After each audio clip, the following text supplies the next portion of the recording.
Ciao a tutti, seduto vicino a me Francesco Meneghini, Pietro Montagna, di fronte a me Natalino Matteazzi, vicepresidente vicario della WISP regionale chiaramente, Lucio Bertani, il responsabile commissione impianti.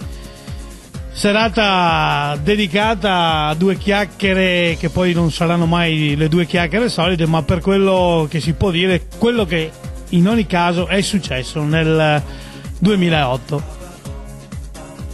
Vari campionati regionali a cui noi abbiamo assistito e cui abbiamo partecipato in prima persona. Cominciamo dal Hobby Cross, che è il settore seguito principalmente da Pietro Montagna, per sapere da lui cosa è successo e come si è andata a sviluppare la stagione 2008. Ciao a tutti. Allora, penso che già tutti mi conoscete perché sono sempre presente nelle varie manifestazioni.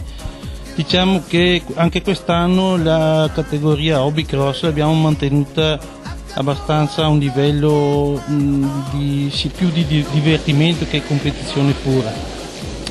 Abbiamo sempre qualche pilota da tenere sotto stretto controllo perché al momento della preiscrizione al campionato è ovvio non si può sapere il passo.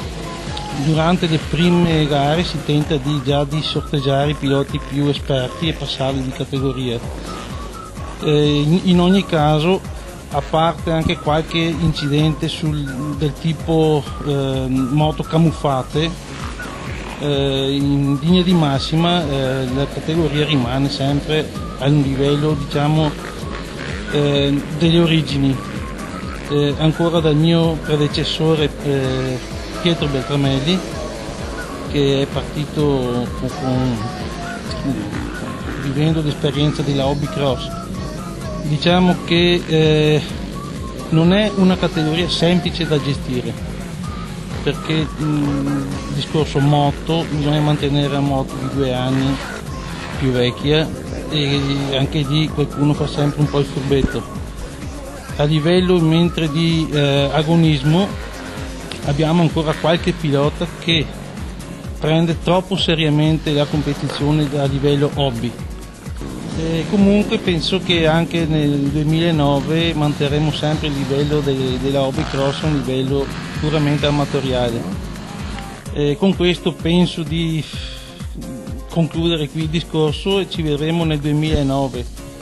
Mi raccomando, in gamba, e pensate solo al divertimento e non andare oltre. Allora, grazie Piero per il tuo intervento. Si aggiunge intanto al divanetto Sandro Beltrame, è responsabile del motoclub Portovero. Lui gestisce un impianto, poi a lui magari faremo domanda prettamente sull'impiantistica assieme a Lucio Bertani. Passo il microfono a Francesco Meneghini per parlare di sliding. Sì, sliding e non solo, perché come ben sai abbiamo parecchie categorie che sono accomunate da un'anima giovane, diciamo, no?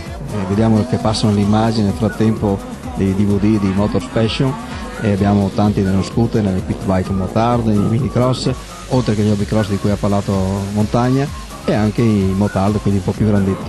Il discorso è che noi vogliamo dare ad ognuno la propria dimensione, e io credo che ci siamo riusciti in maniera particolare quest'anno, perché le categorie erano equilibrate, perché i regolamenti hanno rispettato, diciamo, il volere e la tecnologia esistente, per cui tutti hanno trovato il giusto ambiente, il giusto equilibrio. È un po' difficile poi contenere quello che è la spinta inflazionistica e la crisi che c'è adesso, quindi dovremo pensare a qualcosa per il 2009 che vada nella direzione di ridurre i costi per i piloti per quanto possibile.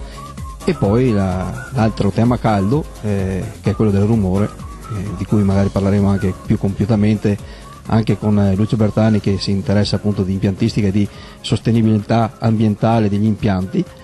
perché è un problema che ormai dobbiamo risolvere o comunque contenere per quanto possibile. Il motardo, come dicevi, è andato bene tutto sommato.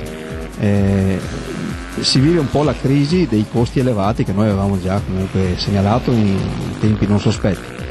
Sappiamo che anche a livello mondiale hanno problemi di sopravvivenza, quindi se anche noi abbiamo qualche problema di riuscire a sbarcare, diciamo, il bilancio della gara singola del Trofeo Italia, come l'abbiamo chiamato quest'anno, è ampiamente comprensibile, voglio dire.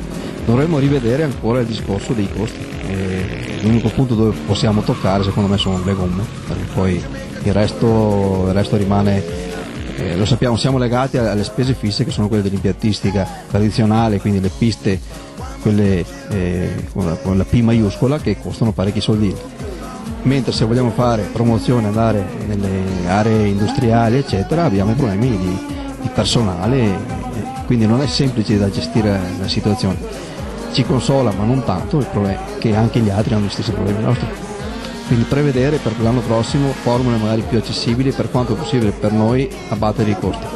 Poi se sarà un ambiente che continuerà a crescere, io me lo auguro, benissimo, altrimenti se è destinato piano piano a scomparire dalla scena motoristica ne prenderemo atto.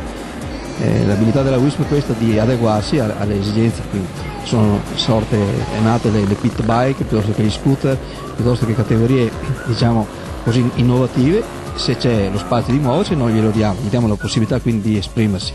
Noi, ma se guardiamo a livello nazionale ci sono tantissime categorie che noi neanche conosciamo, però la WISP ci dà la possibilità di esprimere con i motori, chiaramente con le dovute regole di sicurezza, la propria passione. Si tratta soltanto di coordinare queste nuove realtà emergenti. Grazie Francesco per il tuo intervento.